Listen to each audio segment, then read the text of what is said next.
오늘 우리가 함께 살펴볼 말씀은 갈라디아서 6장 1절부터 5절까지 말씀입니다. 갈라디아서 6장 1절부터 5절까지 말씀입니다.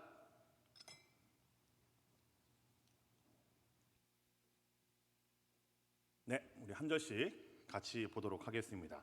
갈라디아서 6장 1절부터 5절까지 말씀. 제가 1절 말씀 먼저 보겠습니다. 형제들아, 사람이 만일 무슨 범죄한 일이 드러나거든 신령한 너희는 온유한 심령으로 그러한 자를 바로잡고 너 자신을 살펴보아 너도 시험을 받을까 두려워하라. 너희가 짐을 서로 지라. 그리하여 그리스도의 법을 성취하라. 만일 누가 아무것도 되지 못하고 된 줄로 생각하면 스스로 속임이라.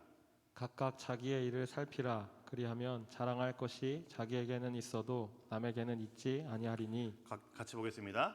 각각 자기의 짐을 질 것이라. 아멘. 네, 기억이 날지는 모르겠지만 제가 예전에 했던 설교가 있습니다. 이게 사실은 되게 설교자들이 하는 가장 몰상식한 짓 중에 하나라고 얘기를 합니다. 예전에 했던 설교를 기억하냐고 물어보는 것부터가 사실 되게 무리한 거라고 얘기를 하는데요. 어쨌든 한번 여쭤보겠습니다. 제가 예전에 했던 설교가 있는데요. 불과 몇 달 안 됐죠. 근데 그 설교 제목이 교회 나의 고민 나의 사랑이라는 제목이었습니다.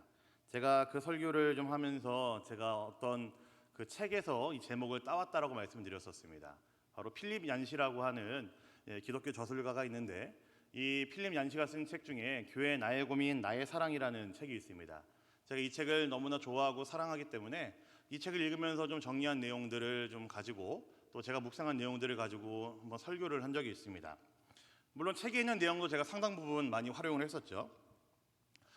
제가 청년들에게 아마 청년부 3부 예배를 시작할 때 첫 주에도 말씀드렸던 것 같고 제 소개를 하면서 제가 종종 얘기하는 것 중에 하나가 저는 제 가슴을 아직도 뛰게 하는 단어를 두 개 고르라고 한다면은 저는 선교라는 단어하고 교회라는 단어가 제 가슴을 항상 뛰게 합니다.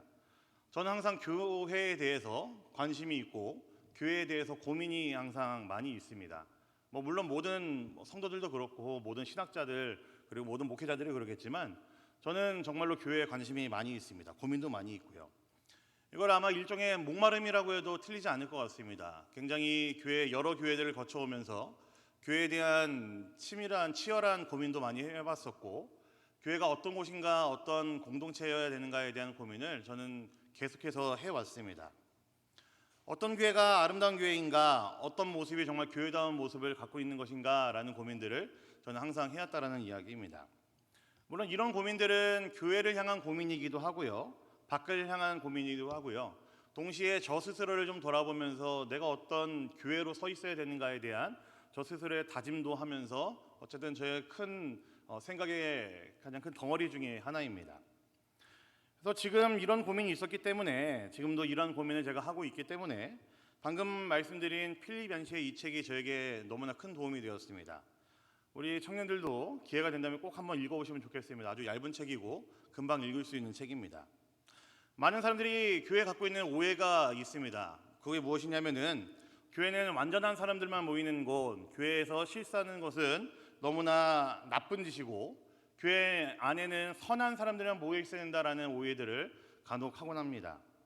그렇기 때문에 교회 안에서 드러나는 실수들에 대해서 많은 사람들이 용납하기 힘들어하고 교회 안에서 드러나는 어떤 부족한 모습들에 대해서는 더 특별히 용납하지 못하는 모습들을 많이 볼 수가 있죠. 당연히 그들의 마음도 이해가 되긴 하지만 저는 이러한 모습들은 교회의 본질에 대한 그 분명한 이해가 없기 때문이라는 생각이 듭니다. 아마 저에게 교회가 무엇이냐라고 저한테 좀 속 시원하게 얘기해 보세요, 저한테 한번 좀 정리 좀 한번 해보세요 라고 물으신다면은 저는 이 시대를 살아가는 모든 그리스도인들이 교회가 무엇이냐라는 이 물음에 대해서 우리가 꼭 한번 기억해야 되고 꼭 한번 들여다봐야 되는 성경 구절로 저는 그 답을 대신하고 싶습니다. 에베소서 4장 2절과 3절 말씀인데요, 아마 좀 읽으시면 기억이 나실 수 있을 겁니다. 같이 한번 볼까요? 에베소서 4장 2절 3절 말씀입니다. 같이 보겠습니다. 시작. 모든 겸손과 온유로 하고 오래 참음으로 사랑 가운데서 서로 용납하고 평안에 매는 줄로 성령이 하나 되게 하신 것을 힘써 지키라. 이게 바로 사도 바울이 에베소서에서 교회에 대한 이야기를 하면서 그가 내린 결론이었습니다. 여러분, 이 땅에 있는 교회는 완전하지 못합니다. 항상 연약하고 부족할 수밖에 없습니다. 왜냐하면은 연약하고 부족한 사람들이 모여 있는 곳이 바로 교회이기 때문에 이 땅에 있는 교회 역시도 연약한 모습이 간혹 드러날 수밖에 없고 부족한 모습이 간혹가다 드러날 수밖에 없습니다. 근데 참 재미있는 사실은 하나님께서는 이런 연약하고 부족한 우리들을 하나로 얼기설기 묶어주셨고 교회를 이루게 하셨다라는 이야기입니다. 이미 너무나 다 각자 다르게 살아왔고 다르게 살아갈 수밖에 없지만 그런 우리들을 각자 다른 우리들을 하나로 모으셨고 이미 하나로 여기셨다라는 이야기입니다.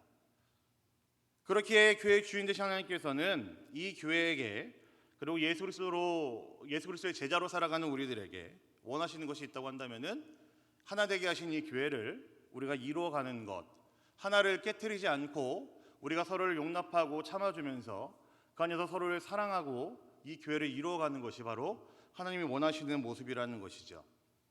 교회를 이루는 우리 모두가 기억해야 될 말씀이라고 저는 생각을 합니다. 오늘 우리는 아마 조금 이제 갸웃하실 거예요. 제자도 이야기를 해야 되는데 왜 갑자기 교회 이야기를 하나라고 갸웃하실 분들이 있겠는데 오늘 우리는 제자도의 7번째 태도인 의존이라는 것에 대해서 함께 살펴보려고 합니다. 이 의존이라는 것은요, 두 가지 방향을 전부 다 이야기할 수 있습니다. 그 방향이 무엇인지 살펴볼 것이고요. 그리고 이 의존이라는 태도가 우리 그리스도인의 우리의 제자됨을 보여주는 태도인데 이것이 참되게 우리 안에 서 있을 때에 우리가 이 자세를 제대로 갖고 있었을 때에 이 교회를 참으로 든든하게 세워갈 수 있을 것이며 이 교회를 교회답게 만들어가는 원동력이 될 거라는 사실을 우리가 좀 한번 생각하시면서 고민하시면서 같이 좀 함께 말씀을 나누면 좋겠습니다. 네, 첫 번째 의존을 저는 이렇게 표현을 해봤습니다. 의존은 두 가지 방향이 다 가능하다고 말씀드렸는데요. 제가 말씀드리고자 하는 첫 번째 의존의 방향은요, 저는 수평이라고 말씀을 드리고 싶습니다. 의존의 방향이 수평이라는 이야기는 무슨 의미일까요, 여러분? 우리가 의존해야 되고 의지해야 되는 존재들은 우리의 수평적인 관계에 있는 모든 사람들이 우리의 의존의 대상이라는 이야기입니다. 우리의 양옆에 있는 사람들 그리고 우리가 같이 있는 그 모든 사람들을 우리가 의존해야 된다라는 이야기이죠. 우리 오늘 말씀 2절을 한번 같이 읽어볼까요? 오늘 말씀 2절입니다. 같이 보겠습니다. 시작. 너희가 짐을 서로 지라 그리하여 그리스도의 법을 성취하라.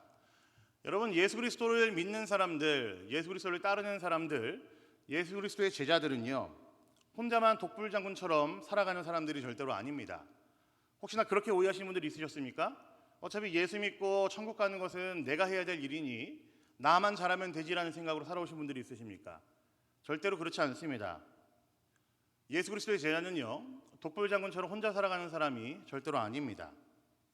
혹은 자신의 일을 전전긍긍하면서 나만 꼭 껴안고 있고 그 일 때문에 슬퍼하고 아파하기만 하는 사람 역시도 사실은 그런 표현을 사용할 수가 없습니다. 교회 안에서 서로 관계를 맺으며 서로의 짐을 지게 해주는 것, 이것이 바로 사도 바울이 오늘 우리가 읽은 갈라디아서 6장에 말하고 있는 우리 성도들의 모습이고 제자의 모습이 되어야 된다는 것이죠. 더 넓게 이야기하자면은 교회의 모습이 되어야 된다는 이야기입니다. 서로 짐을 지게 하는 것, 수평적으로 서로의 짐을 나눠주고 혹은 내가 나눠받기도 하고 그러면서 살아가는 것이 바로 성도의 모습이고 제자의 모습이고 교회의 모습이라는 이야기입니다. 어감이 조금 이상합니다. 짐을 지게 한다.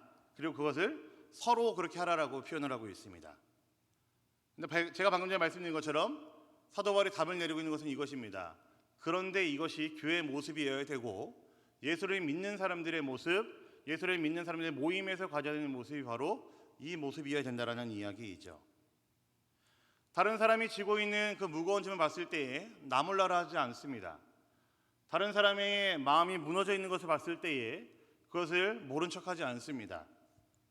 어떻게 해서든지 그 사람을 발견하고 찾아내고 그 사람이 갖고 있는 그 무게의 그 무거운 짐이 무엇인지를 기어코 듣고야 말고 그 일을 나눠 갖는 것, 기도의 짐을 지어주는 것, 이것이 바로 우리가 해야 될 일이라는 이야기입니다. 내가 짐을 지다가 너무 힘들면은 다른 사람의 도움을 받을 수 있기도 하고요. 그리고 두려워하지 않고 짊어질 수 있게 서로 나눠주는 것이 바로 교회의 모습이어야 된다는 거죠. 이것이 바로 제가 처음부터 말씀드리고 싶었던 양옆으로 수평적인 관계로 의존하는 자의 모습입니다. 제가 설교 초반에 말씀드렸던 교회를 향한 오해를 한 번 더 기억을 한번 해보십시오. 제가 교회는 부족하고 연약한 사람들 투성이라고 말씀을 드렸습니다. 교회라는 곳은 완성된 사람들이 모여서 어떤 도덕적으로 그리고 사회적으로 완성된 사람들이 모여서 자신들의 잘남을 뽐내는 곳이 아니고 자신들의 빼어남을 자랑하는 곳이 교회가 아니라는 이야기입니다. 교회는 허물과 약함, 한계와 실패를 알고 있는 자들, 여전히 알고 있는 사람들이 모여서 있는 것이 교회라는 공동체이죠. 그래서 그리스도의 제자된 우리들은, 예수 그리스도를 따르는 우리들은 이것을 너무나 잘 알기에 그들을 바라보면서 서로의 짐을 지기 위해 애쓰는 자들입니다. 오늘 우리가 읽은 갈라디아서 6장보다 조금 더 앞에 있는 5장을 보시면요, 사도 바울이 그리스도인의 본질에 대해서 이야기를 하고 있는데 어떻게까지 이야기를 하냐면요, 갈라디아서 5장 13절 말씀 한번 같이 볼까요? 한번 보겠습니다. 갈라디아서 5장 13절 말씀, 같이 한번 보도록 하겠습니다. 보겠습니다. 시작. 형제들아, 너희가 자유를 위하여 부르심을 입었으나 그러나 그 자유로 육체의 기회를 삼지 말고 오직 사랑으로 서로 종노릇하라. 굉장히 무서운 말입니다. 여러분, 좀 이상한 표현 아닙니까? 사도 바울이 마지막에 그리스도인의 본질에 대해 이야기하면서 뭐라고 마무리하고 있습니까? 사랑에 종노릇하라라고 이야기하고 있습니다. 여러분, 종이라는 단어, 현대를 살아가면 지금 우리가 들어가는 꺼려지는 단어죠. 그 누구도 하기 싫어하는 신분이 종이라는 신분입니다. 사도 바울이 갈라디아서를 쓰고 있는 그 옛날 고대를 생각만 하더라도 종이라는 이 신분을 가지고 있는 사람들이 주는 그 어려움, 고통들, 그들의 애환들은 아마 일반인들이 상상하기 힘들 정도로 어려운 짐을 짊어지고 있는 것이 바로 종이라는 신분을 갖고 있는 사람들일 겁니다. 그런데 사도 바울이 이 표현을 오늘 읽은 말씀에 이렇게 사용을 합니다. 어떻게 사용을 합니까? 종노릇을 하라라고 이야기를 합니다. 그리고 그것을, 그 종노릇을 어떻게 하라고요? 서로 하라라고 이야기를 하죠. 쉬운 문제 분명히 아닐 겁니다. 종이 된다라는 거, 내가 저 사람을 위해 종이 된다라는 이야기는 정말 그 마지막 바닥에 남는 것까지 할 수 있다라는 이야기일 텐데 그 일을 서로가 하라고 사도 바울은 이야기합니다. 어려운 일이지만 굉장히 쉽게 이야기하죠. 이것이 우리가 해야 되는 일이라는 이야기입니다. 예수를 믿는 우리들, 또한 이곳에 공동체로 모여있는 우리들이 해야 되는 일은 서로를 위해 종노릇을 하는 겁니다. 사랑의 종노릇을 하고 서로의 짐을 기꺼이 나눠줄 수 있고, 내가 짊어질 수도 있고, 내가 갖고 있는 그 무거운 짐을 서로에게 나눠주면서 내가 이어받기도 하면서 그 종노릇을 할 수 있는 데까지 나아가는 것이 바로 교회의 모습이어야 되고 우리 예수를 따르는 우리들의 모습이 되어야 된다는 이야기이죠. 어떻게 보면은 신앙이 좋은 사람, 믿음이 좋은 사람이라는 이 표현은, 저는 오늘 방금 읽은 사도 바울의 말씀을 가지고 표현한다면은 저는 이렇게 표현해도 괜찮을 것 같습니다. 진짜 믿음이 있는 사람은요, 진짜 신앙이 좋은 사람은, 진짜 예수를 따르는 사람은 종노릇까지도 할 수 있는 사람입니다. 정말로 우리가 예수를 믿고 따르는 공동체가 맞다고 한다면은 우리는 서로를 위해 기꺼이 사랑의 종노릇을 서로 할 수 있는 자들입니다. 예수를 잘 믿어도 아무리 신앙생활을 하는 것 자체에 열심히 낸다 하더라도 다른 형제자매들의 도움이 없이 설 수 없다라는 것이 바로 사도 바울의 이 이야기라는 것에 대한 전제입니다. 그리스도인은요, 여러분, 상호 의존적인 존재입니다. 서로 도움을 주고 받고 서로 밀어주고 끌어주고 하는 것이 교회 안에 가득해야 되는 것이 사도 바울의 기본 전제이고, 그 일을 통해서 하나가 되어가는 것이 교회의 모습이어야 되고, 그 일을 위해 기꺼이 하고자 하는 마음을 가지고 있는 것이 그리스도를 따르는 자들, 제자의 태도여야 된다는 이야기이죠. 그래서 여러분, 그리스도인 중에서는 독불장군이 없어야 됩니다. 예수를 잘 믿기 때문에 공동체와 형제자매를 도움 없이 살 수 있는 그리스도인은 없어야 됩니다. 오히려 거꾸로죠. 예수를 잘 믿기 때문에 우리는 누군가와 기꺼이 같이 살 수 있어야 됩니다. 우리는 예수를 잘 믿기 때문에 누군가의 도움을 기쁨으로 받아들여야 되고, 누군가를 돕는 일에 우리는 기꺼이 나아가야 됩니다. 우리는 예수를 잘 믿는 자들이기 때문에 서로 사랑의 종로릇을 하는 데까지, 서로 짐을 나눠지는 데까지 나아가야 되는 것이 우리들의 모습이어야 된다는 이야기입니다. 이 수평적인 의존을 이야기할 때에 반드시 기억해야 될 것이 있습니다. 제가 여러 번 지금 반복하면서 말씀을 드리고 있는데요, 그것은 바로 우리는 다른 사람의 짐들, 어려움을 짊어져야 된다는 이야기입니다. 그리고 동시에 우리 역시도 누군가에게 우리의 짐을 지워줄 수 있어야 됩니다. 우리가 먼저 다른 사람을 의존하는 존재가 될 필요가 있습니다. 여러분, 인생을 살다 보면요, 스스로 좀 감당하기 힘든 일을 경험할 때가 많이 있죠. 아마 우리 청년들 중에서도 이제 시침이 뚝 떼고 앉아 있지만 그런 일들을 겪고 있는 청년들이 분명 여럿 있을 거라고 생각을 합니다. 그럴 때 여러분들 어떻게 해야 됩니까? 오늘 우리가 살펴볼 말씀 중에 순서대로 한다고 한다면은 우리는 그런 어려움을 겪을 때 어떻게 해야 되겠습니까? 공동체 안에 있는 누군가를 찾아가서 나의 약함을 먼저 이야기할 수 있어야 되고, 나눌 수 있어야 되고, 그에게 기도를 부탁해야 됩니다. 만약 그렇지 않다면은, 만약에 나는 시침이 뚝 떼고 계속해서 앉아 있고 나의 어려움을 누군가에게 말하지 않고 나의 무거움을 누군가에게 말하지 않고 있다고 한다면은, 저는 그거는 그렇게 썩 올바른 신앙의 모습은 아니라고 생각합니다. 나 스스로가 해결할 수 있다는 마음을 갖고 있다는 것은 여전히 자기중심적인 신앙을 갖고 있다는 표현일 수 있기 때문에 그렇습니다. 그래서 의존을 생각할 때 우리가 먼저 기억해야 될 것은, 먼저 나의 약함을 알고 다른 사람들에게 도움을 줄 수 있는 사람이 여러분 먼저 되어야 됩니다. 먼저 의존하지 않고 혼자 해결하려는 사람은 아마 사회적으로 봤을 때에, 도덕적으로 봤을 때에, 윤리적으로 봤을 때에 그렇게 나쁜 사람은 아닙니다. 당연하죠. 패기치기 싫어하니까, 누군가에게 장애물이 되기 싫으니까, 누군가에게 어려움을 주기 싫으니까 당연히 이런 마음은 존중받을 수 있습니다. 그러나 신앙적으로 봤을 때에는 그렇게 썩 바른 모습은 아닙니다.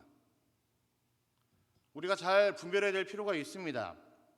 남들에게 폐를 끼치지 않고 책임감 있게 내가 일을 해결하려고 하는 그 자세는 너무나 중요하지만, 하지만 짐을 서로 나눠지고 함께 더불어 살 수 없는 길을 고집해서만 가고 있다고 한다면은, 독불장군처럼 내일은 내가 해결해야지 하는 생각으로만 가고 있다고 한다면은 아마 성령의 인도하심을 받는 생활을 하고 있다라고 말하기는 좀 어려울 것 같습니다.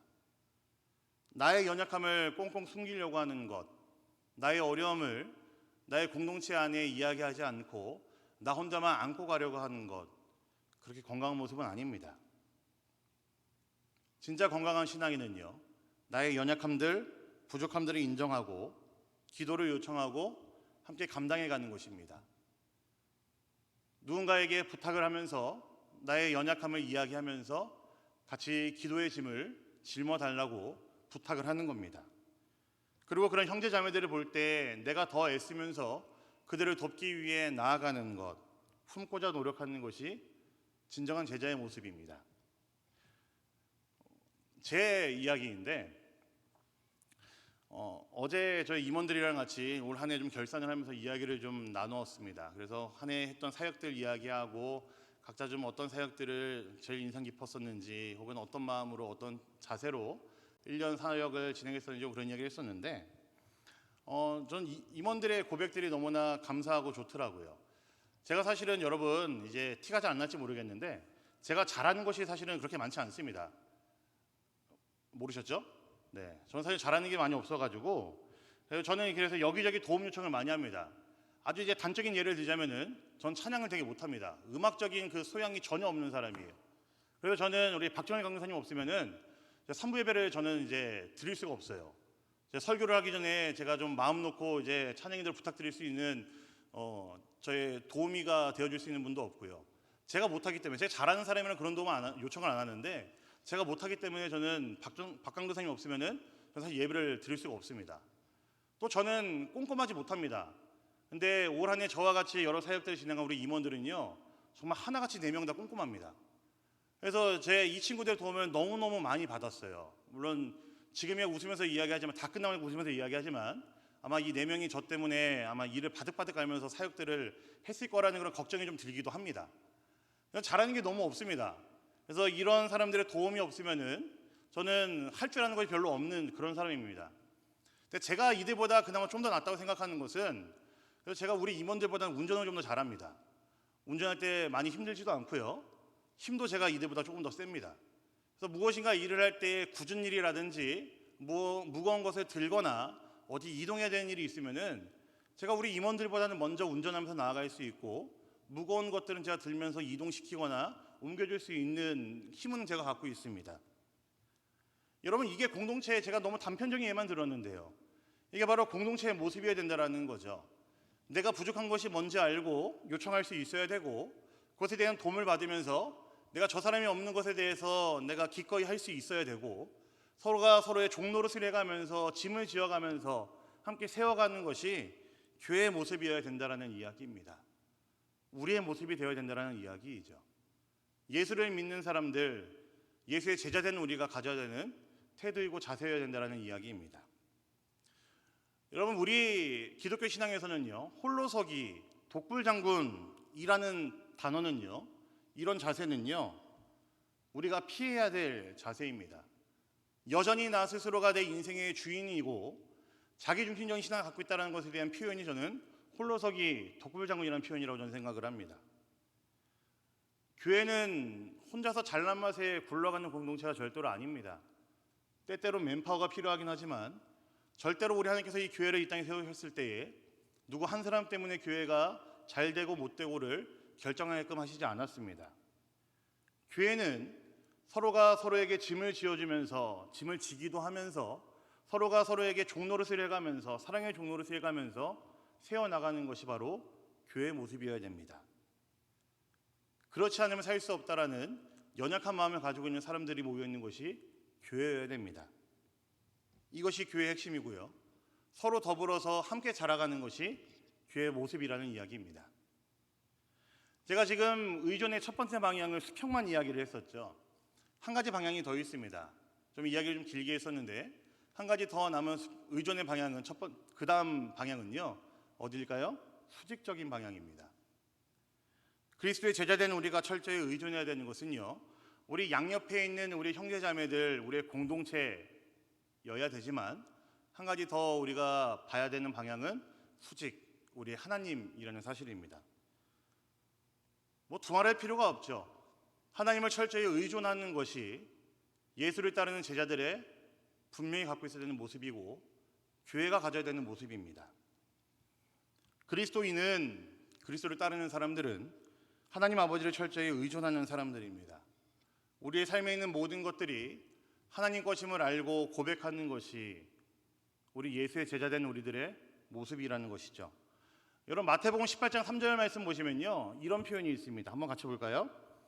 마태복음 18장 3절입니다. 같이 보겠습니다. 시작. 이르시되 진실로 너희에게 이르노니 너희가 돌이켜 어린아이들과 같이 되지 아니하면 결단코 천국에 들어가지 못하리라. 여러분, 예수님이 뭐라고 말씀하셨습니까? 천국은 어린아이들과 같이 되지 못하면 들어가지 못한다라고 예수님 말씀하셨습니다.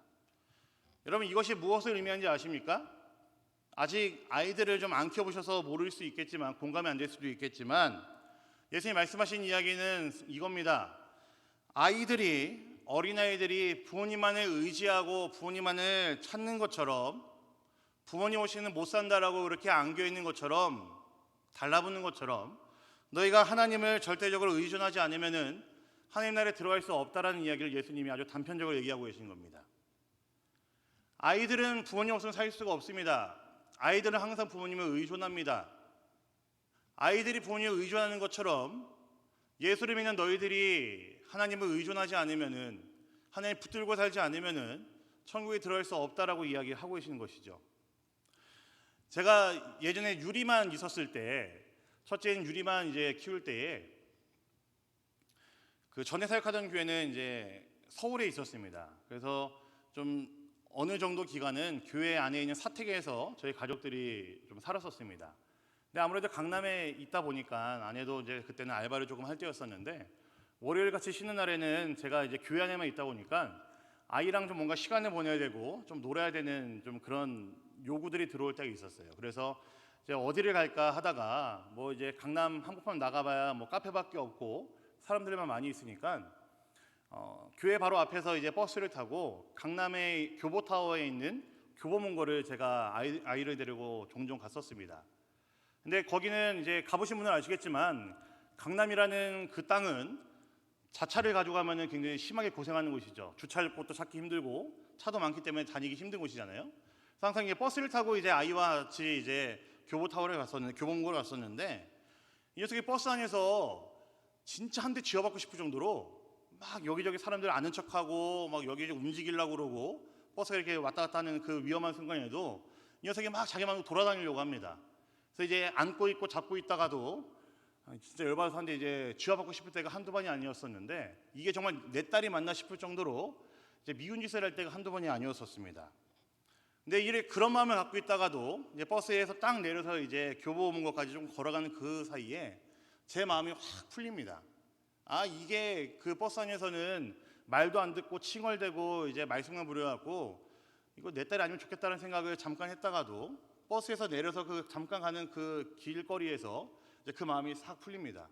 왜냐하면은 이제 이 녀석이 내려서 낯선 곳을 걸어가고 너무나 이제 큰 사람들도 많이 있고 왔다 갔다 하는 사람들이 많이 있으니까 무서워서 자기 마음대로 안 하고 제 다리에 꽉 매달려 있습니다. 이제 아빠가 안아줘야지 가겠다라는 이야기이죠. 그래서 이게 몇 번 반복되니까요. 이럴 때만큼은 정말로 내 딸 같다는 생각이 들기도 하고 너무너무 사랑스러워 보였습니다. 여러분, 제가 무슨 말을 하고 싶은 거냐면요. 자녀는 자녀 같은 행동을 할 때에 제일 자녀스럽고 제일 사랑스럽습니다. 제 딸이 버스 안에서 제 말을 안 듣고 막 말썽만 부렸을 때는 한 대 콕 쥐어받고 싶을 정도로 이제 밉고 얄밉다가도 이 녀석이 저한테 안겨가지고 아빠가 안아주지 않으면은, 아빠가 안고 가지 않으면 나 못 갈 것 같아요라고 하면서 안겨 있는 게 제일 제 딸 같은 모습이고 제 자녀 같은 모습이라는 이야기이죠. 저는 하나님 입장에서도 똑같을 거라고 저는 생각을 합니다. 우리 그리스도인도 마찬가지입니다. 아버지이신 하나님을 온전히 의존하고 하나님께 안기려고 할 때에 저는 그때야말로 하나님께서 우리를 그래 너희 내 자녀 맞지? 하면서 안아주실 때라고 저는 생각합니다. 우리가 정말로 하나님이 우리의 부모님의 사실을 고백하면서 하나님만을 바라보고 의존할 때에, 그때가 아마 하나님 보실 때에, 우리를 보실 때에 제일 하나님의 자녀 같은 모습일 것이고 제일 그리스도인다운 모습이 아닐까 생각합니다. 여러분, 그리스도인의 그리스도인다움은요, 이 의존하는 태도, 의존하는 자세에서 나타납니다. 수직으로는 하나님을 의존해야 되는 자들이고 이 땅을 살아가는 동안에 수평적으로 우리의 이웃들을, 우리의 형제 자매들을, 이 공동체를 의존할 수밖에 없는 것이 바로 우리 그리스도인들입니다. 우리 그리스도인들은 이 수직과 수평이 균형이 이루어져 있을 때에, 수직적인 의존관계, 수평적인 의존관계가 잘 되어 있을 때에 진짜 그리스도인다운 삶, 진짜 하나님의 백성다운 삶을 살 수가 있습니다. 제가 너무 이제 해석하는 걸지도 모르겠지만 십자가가 보여주는 것이 바로 그거 아니겠습니까? 십자가 이렇게 되어 있잖아요. 수직과 수평이 너무나 잘 맞아떨어지고 있는 것이 십자가라는 거잖아요. 우리의 마음속에 십자가를 품고 산다는 것은요, 그냥 예수 그리스도의 대속만 생각하는 것이 아니고 우리가 의존해야 되는 존재가 무엇인지를 다시 한번 생각하는 일이라고 생각을 합니다. 사랑하는 여러분들, 항상 하나님을 의존하는 삶이 되기를 간절히 소망합니다. 그리고 서로의 짐을 짊어질 수 있는, 심지어 서로 사랑의 종노릇까지 하는 데까지 나아갈 수 있는 그런 의존하는 공동체가 되면 좋겠습니다. 제가 처음에 언급한 필립 얀시의 책 교회 나의 고민 나의 사랑에서 필립 얀시가 교회를 기가 막히게 비유한 것이 있었습니다. 기억하실지 모르겠지만 딱 필립 얀시가 이런 단어로 표현을 했습니다. 목발이라고 이야기했습니다. 여러분, 목발이 어떤 거죠? 아픈 사람의 몸을 지탱해 주는 것이, 지지해 주는 것이 목발이잖아요. 서로를 지탱해 주는 것, 의지해 주는 것이 바로 목발이 하는 일이죠. 저는 이곳에 모인 우리 모든 청년들이, 우리 모든 성도들이 목발과도 같은 그리스도인이 되기를 간절히 소망합니다. 서로를 의존하는, 그리고 서로에게 힘이 되는 그런 존재가 되기를 간절히 소망합니다. 이것이 허물이 많은 교회, 여전히 연약함이 드러나는 교회를 이루고 있는 우리가 해야 되는 일입니다. 서로를 위해 목발이 되어주는 것, 서로를 지탱해주는 것, 짐을 나눠주는 것, 때로는 내 짐도 내 옆에 있는 누군가에게 짊어질 수 있게 하는 것, 얼마든지 나의 연약함을 보여주고 기도를 요청하고 도움을 구하는 것, 함께 서로 이렇게 해가는 것, 이것이 바로 교회의 모습이라고 할 수가 있습니다. 좀 이야기를 마무리할게요. 여러분, 온유라는 단어를 잘 아시죠? 저는 이 의존이라는 이 태도를 가지고 좀 묵상하면서 온유라는 단어가 굉장히 많이 연상이 되었습니다. 여러분, 보통 온유의 의미를 물어보면은 사실은 이게 이렇다게 쉽게 뭔가 답을 다들 못 내리세요. 여러분, 온유가 어떤 의미를 가지고 있습니까? 따뜻함, 그렇죠? 고개만 끄덕끄덕 해주시면 되겠어요? 따뜻함, 그죠? 네. 그래서 사실 조금 이제 여리여리한 뭐 이게 연약한 모습, 온유죠. 부드러움, 온유입니다. 그렇죠? 근데 저는 제가 지금 말씀드린 이 표현들이요, 성경에서 말하는 그 온유의 진짜 의미를 다 못 담아내고 있는 한국적인 정서를 담고 있는 표현이라고 생각을 합니다. 여러분, 온유라는 단어를 성경에서 찾아보면은 특히나 신약에서는요, 형용사로 쓰는 프라우스라는 단어를 사용합니다.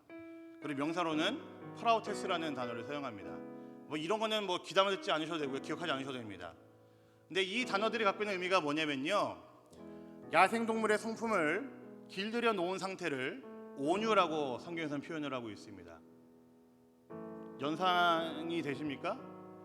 야생동물의 성품을 길들여 놓은 상태를 온유라고 단어를 지어서 표현을 하고 있습니다. 여러분, 약하다는 표현 아닙니다. 야생동물이 갖고 있는 기질과 성품, 지 멋대로 하려고 하는 그 청방지축적인 그 마음들이 한 조련사를 만나가지고 다듬어지고 길들여지고, 조련사가 이끄는 고삐에 따라서 방향을 정하게 되고, 조련사가 이제 재촉하는 것만큼 힘을 발휘해서 나가는 것이 성경적인 온유라는 단어의 의미라는 이야기입니다. 야생마를 길들이다라는 의미가 사실 이 의미였었습니다. 그렇기 때문에 우리가 보통 이야기하는 온유라는 단어의 의미, 뭐 따뜻하다, 여리여리하다, 뭐 부드럽다라는 이야기는요, 온유한 존재가 누리고 있는 어떤 성품적인 결과에 대한 아주 부차적인 부산물에 불과합니다. 온유의 원래 의미는요, 그런 의미 아닙니다. 너무나 큰 힘을 가지고 있지만 이것을 내 마음대로 쓰는 것이 아니고 나를 붙들고 있고 다스리는 분에게 전적으로 맡겨드리고 의존하는 것이 온유입니다.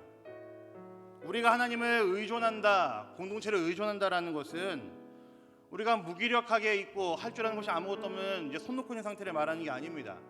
혹시나 그런 생각을 하고 계셨다면은 오늘 저의 설교를 조금 오해하신 겁니다. 의존이란 단어는요, 그런 무기력함만을 이야기하는 것이 아니고요, 내가 아무것도 할 수 없으니까 난 못해요라는 상태를 이야기하는 것이 절대로 아닙니다. 내가 아무것도 못한 바보천치라서가 아니라는 이야기입니다. 우리가 가지고 있는 성품, 능력이 하나님을 의존했을 때에 더욱 분명하게 발휘되는 것을 알기 때문에 우리는 이 땅에 살아가면서 하나님을 온전히 의존합니다. 우리가 공동체를 의존했을 때에 분명하게 발휘되는 기쁨이 있고, 그 안에서 내가 갖고 있던 어떤 마음의 짐을 나눌 수 있게 되고, 그 안에서 내가 감격 가운데 신앙생활을 이어갈 수 있다는 것을 알기 때문에 우리는 그래서 공동체를 의존해야 됩니다. 하나님은 그 기쁨을 교회 안에 숨겨놓으셨거든요. 여러분, 데니스 레인이라는 설교자가 있는데요, 이분이 이 온유를 말할 때 이렇게 표현했습니다. 거인의 손에 붙들린 갓난아기. 의미가 좀 상상이 되십니까? 거인의 손에 붙들린 갓난아기입니다. 우리가 하나님을 공동체를 의존하며 산다는 것은요, 다른 사람 세상에 볼 때는 연약함을 볼 수 있습니다. 갓난아기의 모습이죠. 별거 없어 보입니다. 내가 할 수 있는 것이 없다라고 얘기하면서 하나님을 의존하고 의지하고 공동체에 누군가를 찾아가서 같이 해달라고 도움 요청하는 것은요, 세상에 볼 때는 갓난아기의 모습이 맞습니다. 연약해 보입니다. 그런데 제가 그 앞에 표현을 뭐라고 했습니까? 우리의 의존의 대상은 거인입니다. 그 갓난아기가 연약해 보이지만요, 거인의 손에 붙들려 있습니다. 거인이 여러분 누구일까요? 하나님이죠. 그리고 하나님께서 이 땅에 세워놓으신 우리의 믿음의 공동체, 우리의 동역자들, 교회가 바로 거인이죠. 얼마나 힘이 나고 얼마나 기쁨이 되는 의존의 대상입니까, 여러분? 우리가 이 땅을 살아가는 동안 적어도 우리가 예수 그리스도의 제자라고 한다는 것은 우리의 의존의 대상은 이 거인입니다. 하나님을 의존하고 우리의 공동체를 의존하는 것. 남들이 볼 땐 깐난하게 모습일지 모르겠지만 하나님께서는 우리의 의존의 방향을 분명하게 정해주셔서 우리로 하여금 이 땅을 살아가는 동안에 기쁨으로 살아갈 수 있도록, 참으로 하나님의 백성다운 모습으로 살아갈 수 있도록 예배해 놓으셨다라는 거죠. 사랑하는 우리 대림교회 청년들, 우리 성도님들, 이 의존의 두 가지 방향을 기억하시기 바랍니다. 수직과 수평, 이 방향을 제대로 하면서 의존하는 모습을 보여주시면 좋겠습니다. 그 자세와 태도를 오롯이 가졌을 때에 이 세상에서 힘있게 살아가는 그리스도의 제자다운 모습이 아마 드러날 겁니다. 맡겨드리고 전적으로 의존하며 살아가는 사랑하는 여러분들의 매일의 삶이 제자의 모습, 그리고 온유한 그리스도인의 모습이 되기를 우리 주님의 이름으로 간절히 부탁드립니다. 아멘. 네, 우리 말씀 기억하시면서 함께 찬양하겠습니다. 나는 아무것도 아닙니다 라는 찬양이 있습니다. 우리 찬양의 가사들을 기억하시면서 오늘 나눈 말씀들의 내용들을 기억하시면서 이 고백을 하시겠고요.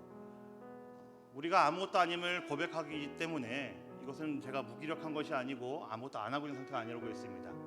우리는 그래서 더 하나님을 의존할 수밖에 없고 의지할 수밖에 없다라고 우리는 생각합니다. 우리 찬양의 가사들을 고백하시고 계속해서 기도의 시간을 이어가도록 하겠습니다. 찬양하겠습니다.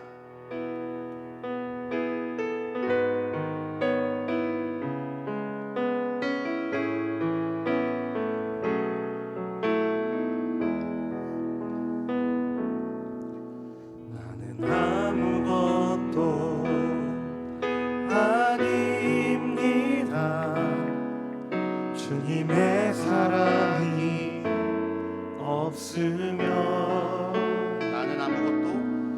나는 아무것도 모릅니다. 주님의 지혜가 없으면 나는 아무것도 못합니다. 아무것도 못합니다. 주님의 능력이 없으면 나는 한순간도 못 삽니다. 나는 한순간도 못 삽니다. 주님의 생명이 없으면 이제 내가 사는 것 아니요 그리스도 내 안에 사시니 오직 그의 생명이 나의 생명 나의 모든 날들도 주의 것 나는 오직 한 분 바랍니다. 나의 아버지 나의 한번 구원 고백할까요? 이제 내가 사는 것 아니요 이제 내가 사는 것 아니요 그리스도 내 안에 사시니 오직 그의 생명이 나의 생명 나의 모든 날들도 주의 것 나는 오직 한 분 바랍니다. 나의 아버지 나의 구원 한번 더 고백하겠습니다. 내가 믿는 분 예수 내가 믿는 분 예수 내가 속한 분 예수 삶의 이유 되시네 내 노래 되시네 내가 믿는 분 예수 내가 속한 분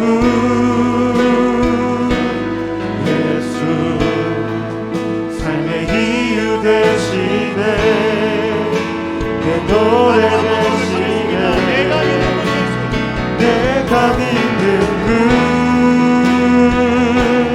예수 내가 속한 분 예수 삶의 이유 되시네 노래 되시네 전심으로 우리 말씀 기억하면서 이 시간 함께 기도하겠습니다. 우리가 의존해야 되는 방향을 한번 더 생각하시면서 이 시간 기도하면 좋겠습니다. 우리의 의존의 첫 번째 방향은요 수직입니다. 우리 하나님을 의존하는 것 당연히 우리가 해야 되는 모습이고 우리 가져야 되는 예수의 제자 되는 우리 가져야 되는 자세입니다. 두 번째 관계는 의존의 방향은 수평이죠. 하나님께서 우리에게 선물을 주신 이 공동체, 이 교회 안에 있는 우리 형제 자매들을 우리가 기꺼이 의존할 수 있는 것, 그들의 무거운 짐을 내가 짊어질 수 있고 때로는 나의 어려움을 연약함을 고백하면서 누군가에게 나의 기도의 제목들을 나의 도움을 요청할 수 있는 것, 서로 사랑의 종로릇을 할 때까지 서로 그 자리까지 나아가는 것이 바로 우리가 가져야 되는 두 번째 의존의 모습입니다.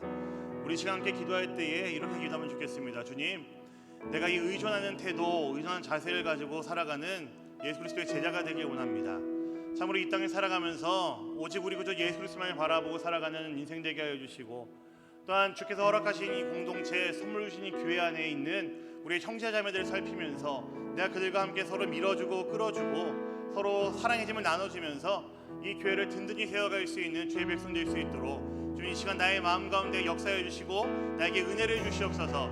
주님 이 시간 나의 의존의 방향을 내가 다시 한번 확인할 수 있게 해주시고 올바른 방향으로 나의 마음을 들이며 나의 믿음을 내어드리며 의존할 수 있는 주의 백성, 예수 그리스도를 따르는 제자 될 수 있도록 이 시간 역사하여 주시옵소서.